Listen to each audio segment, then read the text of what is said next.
Welcome, ladies, to today's episode of She Who Rises Up podcast.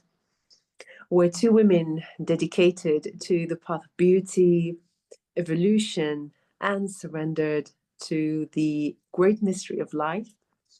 We share our latest life lessons and insights. Should they be of service to you?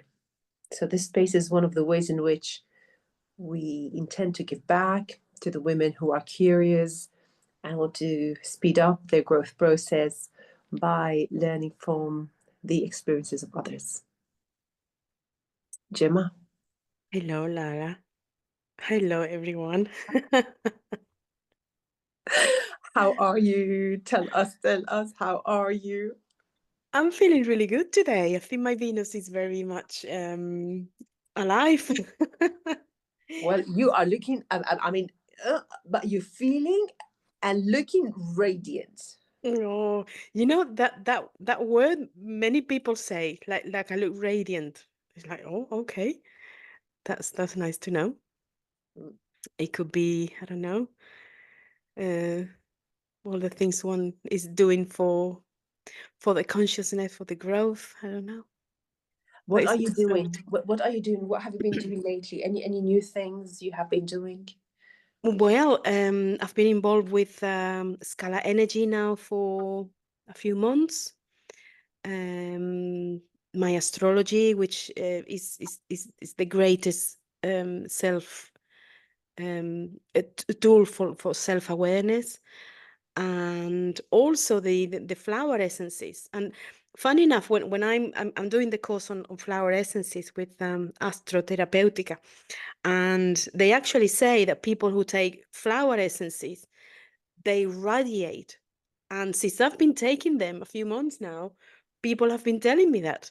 So I wonder if that it is, because obviously the flower essences, it is what it says in the bottle, is the essence of the plant. So that goes into your energy field, and that's I suppose what is radiating out. So yeah, Yeah. they work.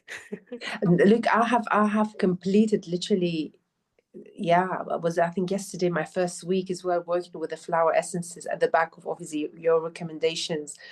And I'm taking two. Well, each bottle has got like, I don't know how many essences of flowers. And I could attest that they are working, I would say subtly, but powerfully at the same time, right? It's not Exactly. like an ayahuasca or plant medicine, a sacred plant medicine journey where it's very over the top kind of energy. No, it's at least for the past week where some very important business development has happened. In fact, I would say it's the biggest upgrade in my business since I left employment is taking place at this moment of time. And I attribute as well that to well, it's been bubbling for a little while, but what's happening right now is with the support of the plants, because it's been super quick in a very short space of time. Things did speed up. Yeah. um, mm, I'm mm. so pleased for you.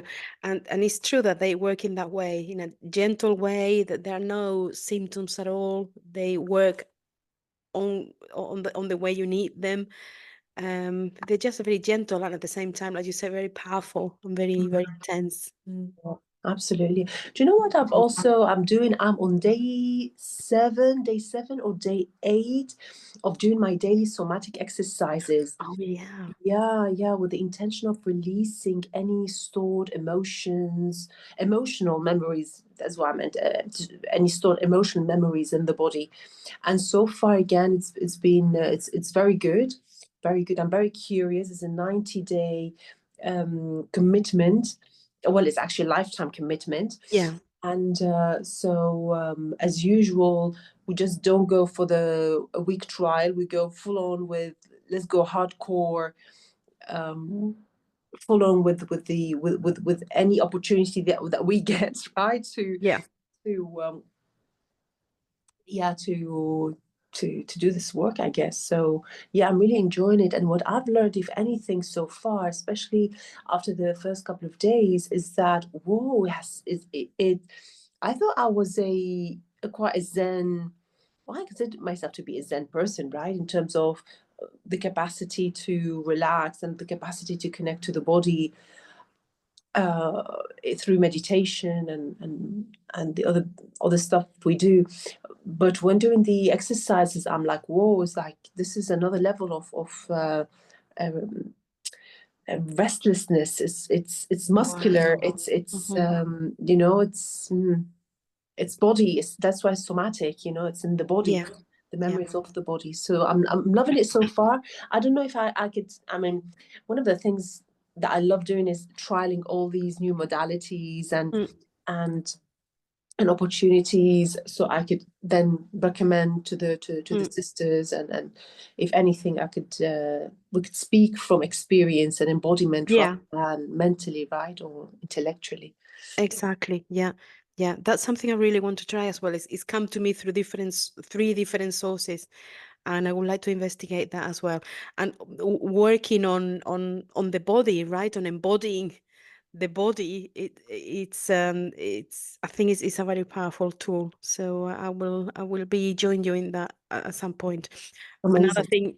Another thing I'm also doing is the exercise, the daily CrossFit that I put myself through, and I'm very much enjoying it. Still, really surprised how much I am enjoying it, um, and the changes in my body and in my energy levels, and the implications that it has in my life as well in many aspects. So, really grateful that I found that.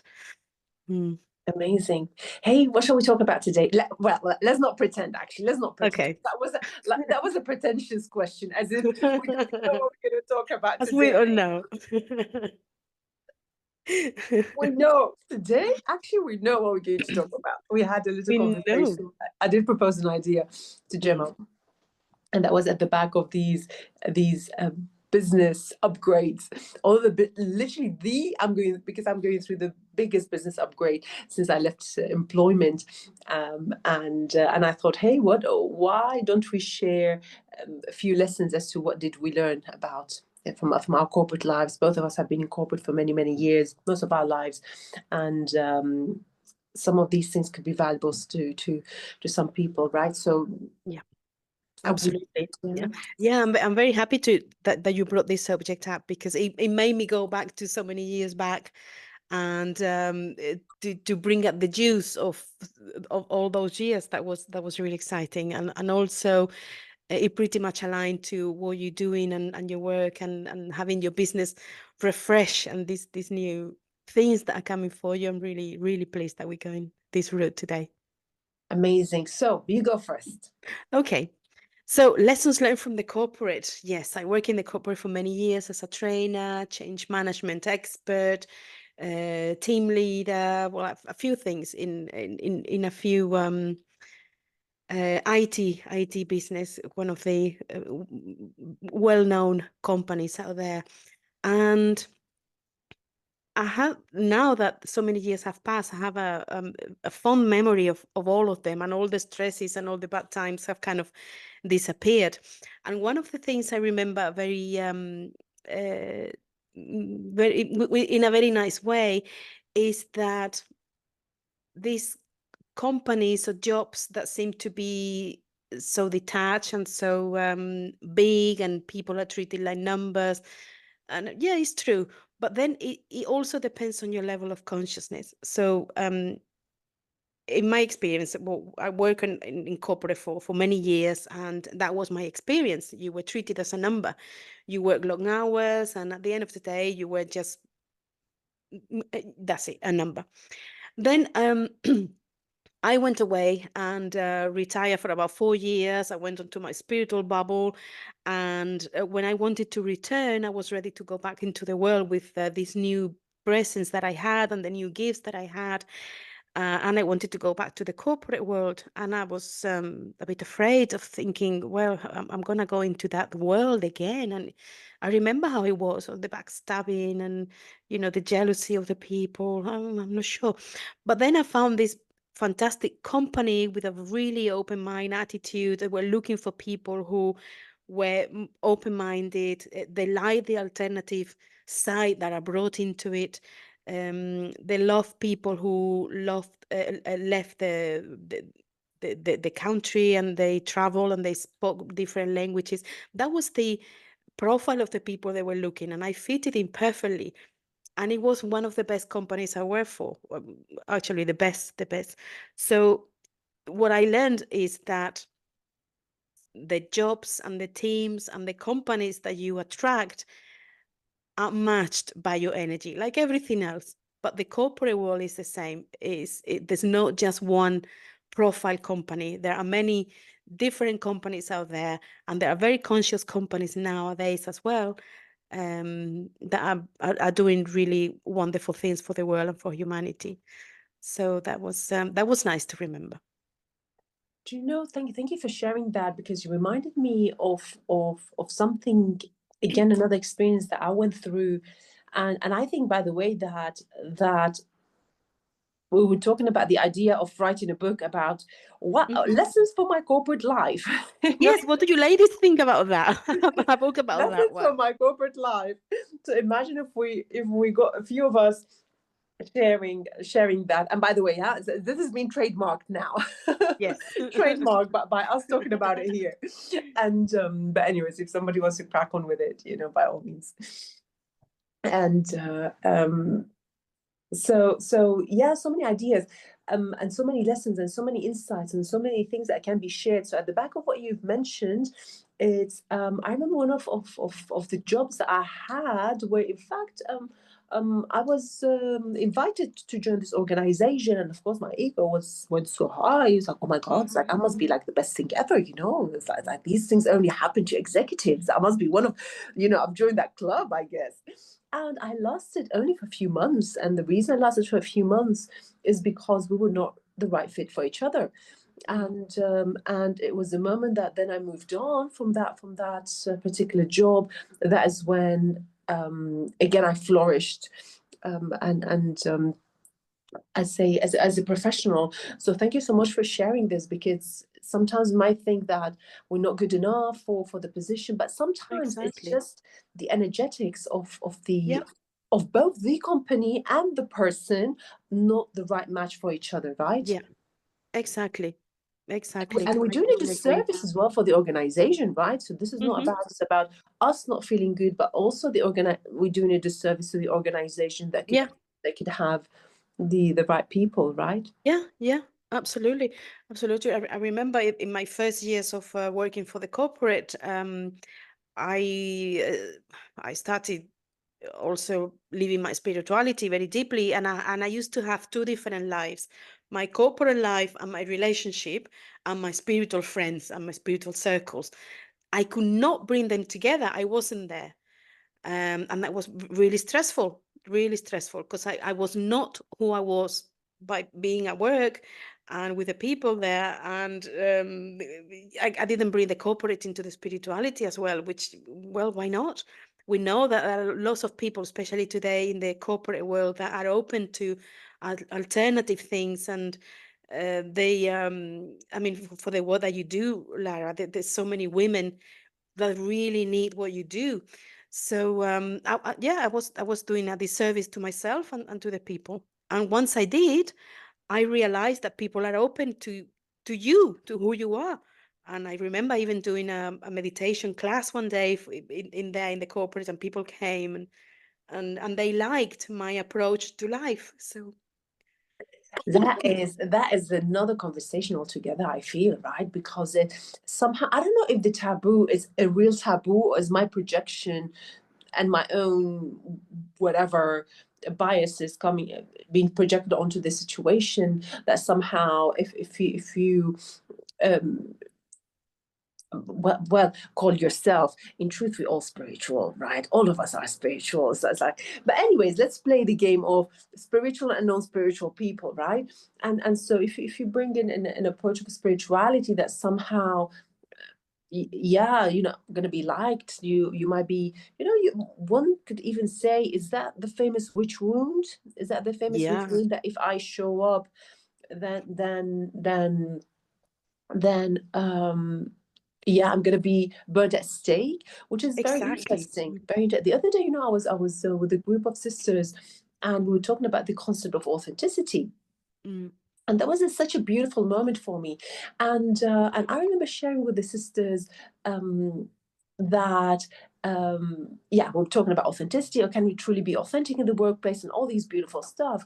And I shared one of the lessons that I learned from the monastic experience I had with the nuns last year, where I learned that authenticity is not a standalone concept, but needs to pair with something else, like, for example, kindness or compassion or whatever, right? Because I remember that if I was to truly be myself in the monastery, would have lasted a week there. Maybe yes, maybe not. I don't know, right? I have the feeling that maybe, you they were know, not ready for the full Lara. maybe they were not ready for it, but that was okay, right? It doesn't mean that I was not authentic. It means that I was respectful as well to the need of others. Yeah, And yeah, I remember sharing with the sisters last week is that my authentic self, or how that maybe my authentic self was to be playing the drum and have my face painted and wearing a long gown. And after saying that, I'm like, well, actually, that's not truly my authentic self either. My authentic no, self is that, and is the way that I show up for the corporate world, right? So yeah, it's not yeah, like this is my authentic self and this is it. And I'm pretending here. No, I'm not pretending. yeah, I'm yeah, just, yeah, yeah. embodying different archetypes and different aspects of self. It's not like there is only one aspect and this is it. No, there are several aspects, and those are the archetypal avatars or archetypes, right? Yeah, it's called Yeah, archetypes, that we play with and embody throughout our careers, right? So yeah. that was a quite profound moment there for me to say, no, actually, no, my authenticity is not playing a drum and, drinking ayahuasca. No, no, no, that is one aspect of my life, but this is not it. I Yeah, love freaking being in a meeting room, corporate meeting room, and doing my magic in there, right? I freaking love that too. So yeah. That's a really good point because it's true when I think about my authentic self, it's just one model, and it's not true that it's just one model of me, and it's not true. So yeah, thank you very much for that. It's very powerful. thank you. And I love the concept of the one model of me as well. No, there's not only one model of us, right? No, Yeah. and it evolves all the time as well. Because the archetype we keep evolving them as we grow and as we Yeah. clear stuff. So Absolutely. mm, Absolutely. What else did you want to share? mm. That's Um, yeah, one of the things I learned as well is that at some point I was a team leader and I was looking for people. When I employed people, I was looking for people who actually match the energy of my team, kind of the same profile of people, really nice people, peaceful, blah blah blah. And that was okay. But later on in another company, I learned another way, which is employing people who actually might get on your nerves because it's not actually the person who fits in your team. But that person who might be the one who says no to everything or complains about everything or bring questions about everything is different from the rest. And that person is um the one that is going to make you see what you don't see. So we also need people like that. And I remember writing in my book, The Nine Qualities of Conscious Leadership, is about that when I wrote about inclusion, the unconscious bias of not realizing that diversity brings a richness to the workplace. And that I took into life as well, because we tend to do the same. We want friends who are like us. We want partners or couples or husbands who are like that. But if they don't bring out the worst in you, you won't see it. So maybe I'm not going to be looking for the perfect person who match everything with me, as a friend, or as a partner, but maybe I will look into what do I need to see about myself, or what trait do I need to develop into myself, and maybe that person can bring me that, because it annoys me the hell out of it. Who knows? But yeah, that's what I learned. The power of inclusion. Yeah, yeah. I think that things have evolved a little bit. I feel since then that there are more openness in terms of bringing, or that's at least the perception from outside. Um, yeah, yeah. I feel that there has been I'm an sure. Yeah. evolution. Yeah, from that perspective. Is it the evolution that is needed? Haven't got no, I don't no idea. Is Mm. it the evolution that is required? No idea. Um, I mean, but when I say is it that it's required and needed, I'm talking from a more energetic perspective, right? Not Yeah. not so much Yeah. the tick in the box. Yeah. That's what I meant. That's what I meant. So what I'd like to share myself is, um, I guess the different sides of of people pleasing, and this is something that shows up a lot in the work I do with the sisters, with the ladies, in the corporate world, especially when I share with them the concept of the good girl and how the good girl shows up as this superwoman later on in our careers. And if I don't take care of her, then she will show up. She will show up, right? So, but at the same time, it's not about demonizing the good girl, as in, this is it. I have to hear the good girl. No, no, no. Sometimes the good girl is an archetype or prototype that is needed in our life. So it's not about demonizing anything, rather having the rather being in a position of choice, that I choose to show up from good girl, or I should choose to show up from whatever archetype. So I remember the my inability to say no because I had a PhD at people pleasing, and all my life I was in industries where it was all about serving, serving, serving, serving, which is very interesting how sometimes our traumas also do attract the positions in our lives and careers, right? Of course. Yeah. Yeah. And so, yeah, my inability to say no has led me or allowed me to be involved in such extraordinary, super powerful, and super high level projects that literally skyrocketed the visibility and the profile of the teams that I used to take care of, different teams, and also myself on a personal level, which again, the importance of visibility, right? I share with the ladies that 60% of one of and there are three components that will determine whether you get a promotion or not, and 60% of that, it's visibility, accounts for visibility. So that's something else to really be taken seriously. Whether you are up for a promotion or not, it doesn't matter actually, but it's something to bear in mind. But that all these high level projects and everything else, now I truly believe that one of those projects is what led me to be in a space of sharing and teaching and guiding, and that's what opened up a portal for me to do what I'm doing right now. So for that, I'll always be incredibly grateful.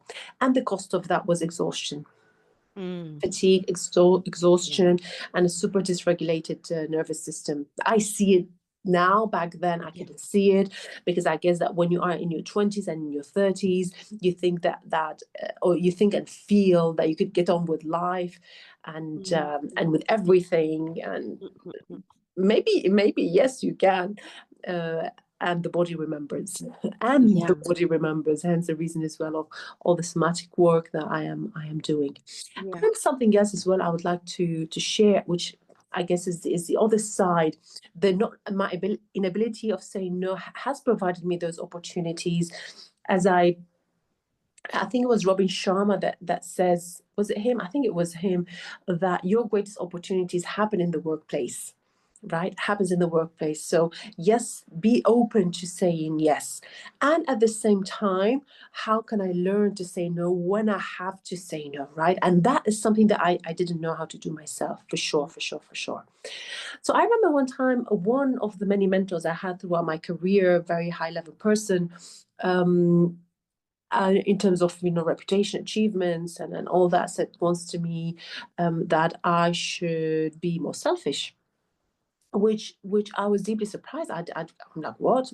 What? How come? It's like, no, no, we're here to be of service to people. We have to be of service to people, you know, and I, wow, what a super powerful piece of wisdom. That it wasn't until later on in time, and now I could totally understand what that person was telling me. And that is basically, look after yourself. Look after yourself, because that is something else that I learned, that when an organization does not need you anymore, regardless of your reputation, regardless of all the achievements, regardless of the weeks and hours or months of unpaid work and all the dedication and devotion that you may have done for them, if they don't need you, they will let you go in a heartbeat, and sometimes in the most ruthless ways, right? Now, I'm not talking about people here. I'm talking about the energetics of Mhm. this of corporate, right? So so what I want to say here: don't lose yourself. Mm. Don't lose yourself. Don't lose yourself in your job. Yes, sign your work. Let's sign our work with excellence. Let's sign it with beauty. Let's sign it with love. Let's show up for my absolute best, and let me be a master of my craft without a doubt. And at the same time, I am not going to lose myself, right? Mm. So it's about, how can I bring balance with these two things, so I could learn the switching off, right? The technology boundaries, the honoring my rest, the honoring of my sleep, the honoring of my nutrition, the honoring of all these things are super, super important.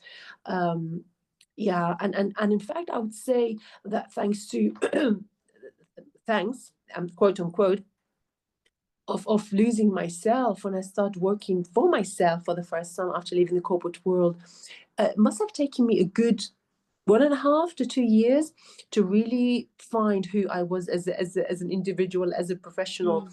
Mhm. because I was so enmeshed with the Yeah. different names and brands that I'm like, who's Lara? Who Yeah. is she?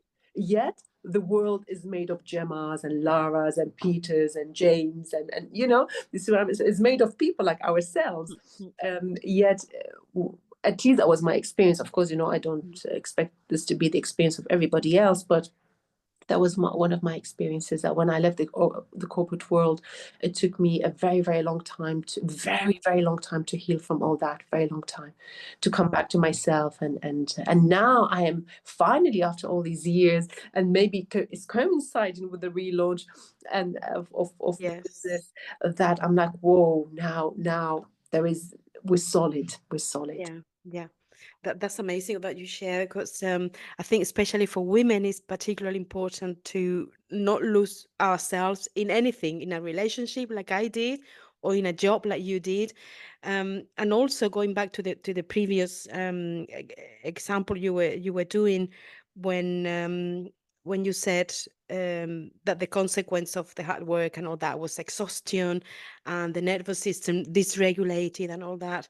I think that happens to a lot of women. That happened to me as well. The stress, because you have to be in a masculine environment. Because let's face it, the corporate is mostly masculine. It is what it is.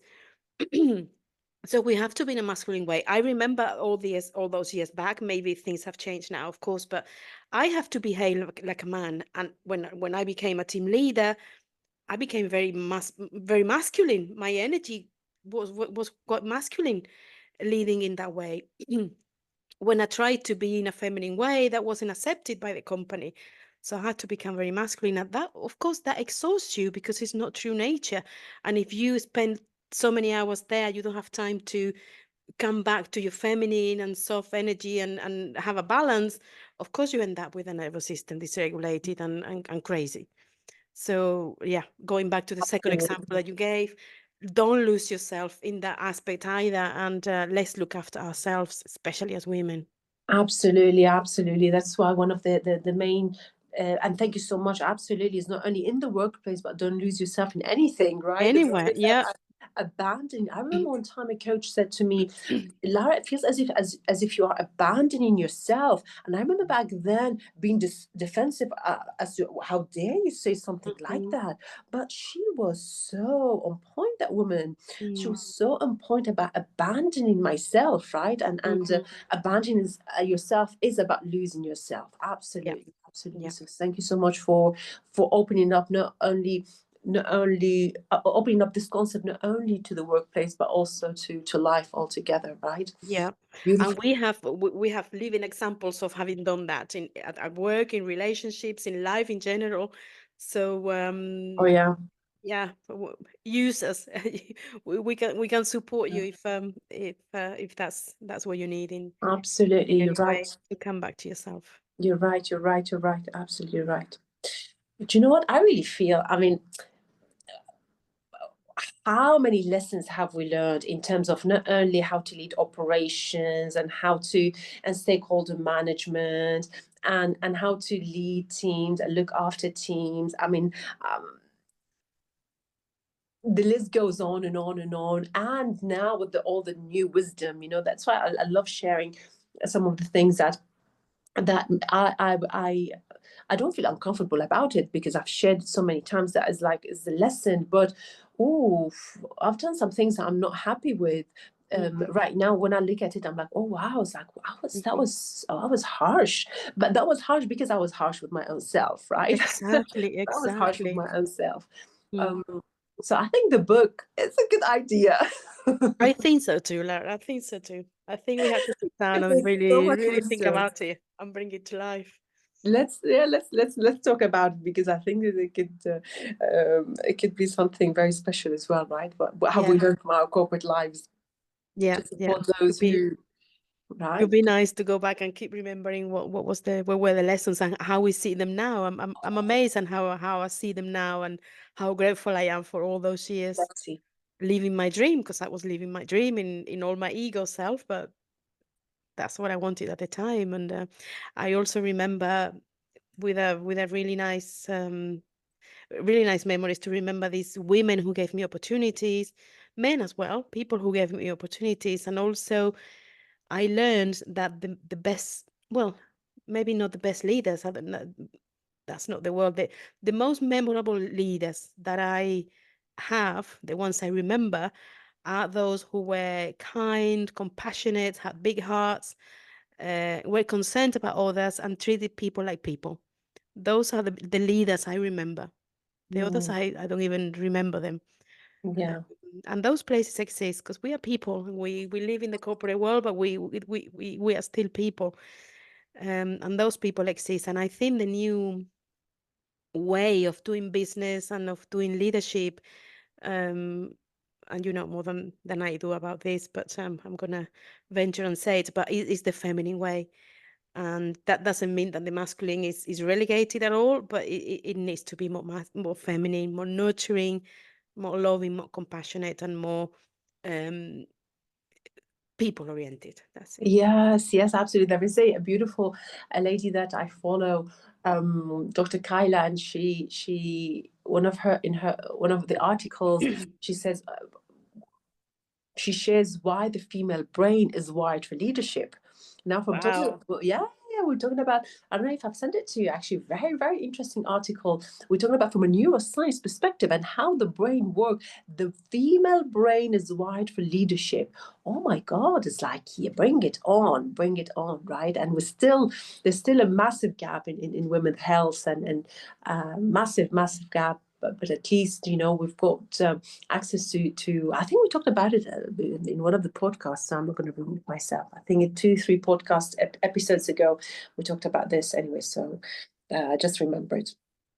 So I leave it here. I leave myself my whatever I wanted to share here because we talked about it anyways.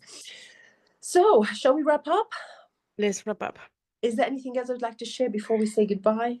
No, I would love to read the article. Like, it doesn't surprise me that to hear that the feminine Yeah, brain is what do you say? Creating leadership, wired for wired for leadership. leadership. Yeah, yeah, yeah, yeah, yeah, Because absolutely. And it put in the example of the mother, right? The mother energy is quite masculine energy, but it's feminine, and the mother is a leader. It has to lead and protect the child. So yeah, I wonder absolutely. if it goes around that. It's not from an archetypal perspective. We're talking about how Hmm. the different parts of the brain. Mm. It's well, no, no, no, no, no, no, no, no, no. Let me go back. Let me go back. Let me go back. Now you're challenging me. Actually, I'm gonna read it from a different perspective. I'll send you the Ah, article. Let's talk about it actually, and okay. let's see if we could see the archetypal the archetypal influences. Uh-huh. It might be interesting to see it from that perspective. Anyways, okay, beloved. So we really hope that you found this interesting. Let us know. Let us know what you think. If you have any Yeah, wisdom for yeah. us, let us. Let us know if the book about the corporate is something that would interest you, because we will write it. I think it's a brilliant idea. I think it's a brilliant idea. I think so too. I think so too. For astrologically speaking, how are we doing? Oh, you got me off guard there. What we doing today? I don't know, but I know that on the 1st of February, we're having a huge um, community of planets happening together at some point, and it's a good day. It's a good day to start things. Which is And very interesting because coincides as well with the Celtic festival, which is the beginning of spring, right? This is ah, when underneath the wow, soil, there you the go. earth Mhm. starts waking up after Yeah, the depth of winter. awesome. So So anything we have to wrap up and give it closure to, let's do it oh, by let's the do by the it. 31st of January. Really? So that is this Friday. Okay, okay, we'll do Yeah. that. We still have a few days. Okay, let's do that. Okay, darling. So Okay. take care of yourselves and speak to you all very soon. Lots of love to all. Ciao, ciao. Bye bye.